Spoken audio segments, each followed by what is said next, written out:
باب ایمانیات اور عبادات، سبق نبوت اور رسالت۔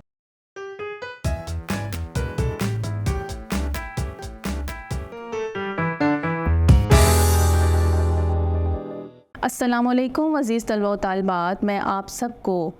مون لائٹ انٹرنیشنل پبلشر کی طرف سے مہیا کیے گئے ڈیجیٹل تعلیمی پلیٹ فارم پر خوش آمدید کہتی ہوں۔ جیسا کہ ہم نبوت اور رسالت کا چیپٹر پڑھ رہے ہیں اور ہم اس میں نبوت اور رسالت کا مفہوم انبیاء کے مشترکہ صفات کے بارے میں پڑھ چکے ہیں۔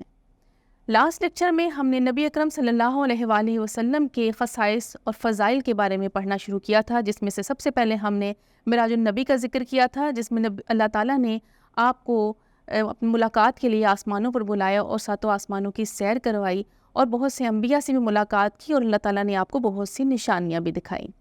دوسری فضیلت نبی اکرم صلی اللہ علیہ وآلہ وسلم کی جو ہم نے پڑھی تھی وہ ہے ختم نبوت، یعنی نبی اکرم صلی اللہ علیہ وآلہ وسلم پر سلسلہ نبوت جو ہے وہ ختم ہو گیا، اب کسی نبی کے آنے کی ضرورت باقی نہیں ہے، کیونکہ آپ کی لائی ہوئی شریعت کامل ہے اور جامع ہے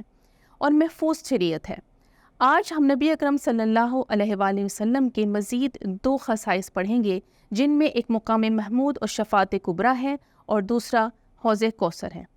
مقام محمود سے مراد ہے سب سے بڑھ کر تعریف کا مقام۔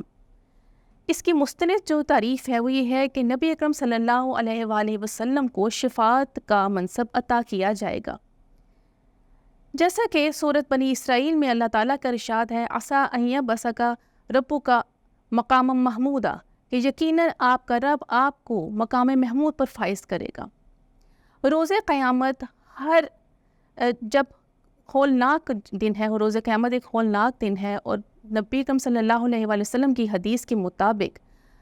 لوگ گروہ در گروہ اپنے اپنے نبی کے پیچھے ہوں گے اور کہیں گے کہ اے فلاں ہماری شفاعت کیجیے، اے فلاں ہماری شفاعت کیجیے۔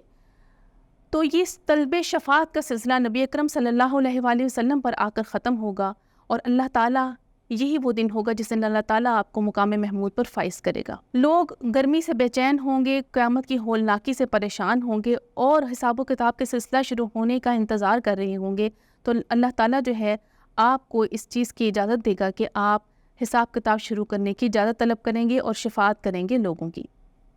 یہ تھا مقام محمود اور شفاعت کبریٰ، یعنی مقام محمود سے مراد کوئی ایسا مقام نہیں کہ کوئی خاص مقام نہیں ہے، بلکہ یہ شفاعت کا کہ آپ کو جو اجازت ملے گی وہ ہے شفاعت کبریٰ۔ اب ہم حوض کوثر کے بارے میں پڑھیں گے۔ حوض کوثر بھی واحد چیز ہے جو نبی اکرم صلی اللہ علیہ وآلہ وسلم کو کس کے علاوہ کسی اور کو نصیب نہیں ہوگی۔ حوض کوثر وہ مقام ہے جہاں نبی اکرم صلی اللہ علیہ وآلہ وسلم اپنی امت کی شفاعت کریں گے اور جس کو چاہیں گے اس سے پانی پلائیں گے۔ نبی اکرم صلی اللہ علیہ وآلہ وسلم کا ارشاد ہے کہ کوثر جو ہے وہ ایک حوض ہے جہاں سے ان کی امت جو ہے وہ پانی پیے گی۔ مختلف احادیث سے ہمیں معلوم ہوتا ہے کہ حوض کوثر کا پانی دودھ سے زیادہ سفید،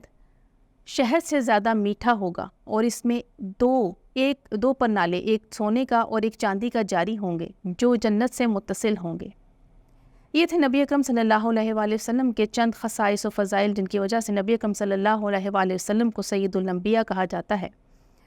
ہمیں چاہیے کہ ہم تمام انبیاء کرام پر ایمان لائیں اور ان کے منصب اور مقام کو سمجھیں، اور نبی اکرم صلی اللہ علیہ وآلہ وسلم کو بھی ان کے مقام کو سمجھتے ہوئے ان کی اطاعت کریں تاکہ ہم دنیا اور آخرت میں سرخرو ہو سکیں۔ امید کرتی ہوں کہ آج آپ کو نبی اکرم صلی اللہ علیہ وآلہ وسلم کے مزید دو خصائص سمجھنے کو ملے ہوں۔ اللہ حافظ۔